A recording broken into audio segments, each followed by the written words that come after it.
Welcome সমস্ত সরকারি কর্মচারী, সমস্ত শিক্ষক শিক্ষিকা, পেনশন হোল্ডারগণ। আপনাদের প্রত্যেকের মনে একটা প্রশ্ন উঠেছে, অনেকেই জানতে চেয়েছেন, অনেক জায়গায় আলোচিত হচ্ছে যে ডিএ মামলায় গত 16ই মে পঞ্চম বেতন কমিশন অনুসারে বকেয়া ডিএ 25% রাজ্যকে মিটিয়ে দেওয়ার নির্দেশ দিয়েছিল সরকারি কর্মচারীদেরকে, কিন্তু রাজ্য সেই নির্দেশ মানেনি, সেই ডিএ পায়নি। তাহলে কি হবে?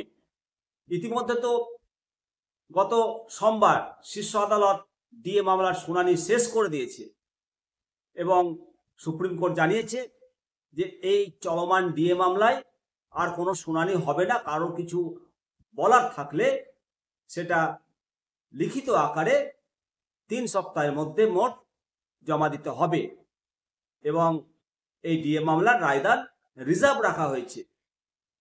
মাননীয় বিচারপতি সঞ্জয় কারোল এবং মাননীয় বিচারপতি প্রশান্ত কুমার মিশ্রের বেঞ্চ ডিএ মামলার রায়দান রিজার্ভ রেখেছে। এই রায়দান করার আগে কারো কোনো বক্তব্য থাকলে লিখিত আকারে জমা দিতে হবে সুপ্রিম কোর্টকে।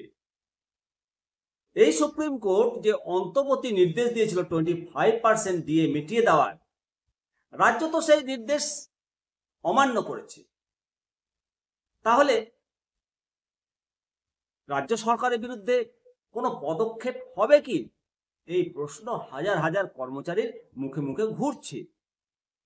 এই প্রসঙ্গে সংগ্রামী যৌথ মঞ্চের আহ্বায়ক ভাস্কর ঘোষ উনি ফেসবুকে একটা কমেন্ট লেখেন এবং অনেকটাই স্পষ্ট করে দিয়েছেন ব্যাপারটা। উনি বলেছেন যে মূল মামলার শুনানি হয়ে গেলে অন্তর্বর্তী আদেশ আর কার্যকর হয় না, কারণ অন্তর্বর্তী আদেশ দেওয়া হয়েছিল দীর্ঘদিন ধরে মামলাটার শুনানি হয়নি। মূল মামলার শুনানি না হওয়ার আগেই সেটাকে মেটাতে বলেছিল আদালত। যেহেতু সরকার সেটা মেটায়নি, সেই কারণে মাননীয় বিচারপতিরা মূল মামলার দ্রুত শুনানি শেষ করেছে। আদালতের কাছে 6 মাস সময় চেয়েছিল রাজ্য সরকার।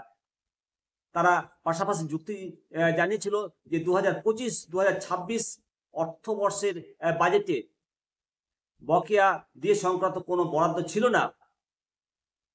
তাদের সেই আবেদনের ভিত্তিতে 4 আগস্ট থেকে 7 আগস্ট প্রতিদিন টানা শুনানি চলেছে সুপ্রিম কোর্টে, অত্যন্ত দ্রুততার সহিত।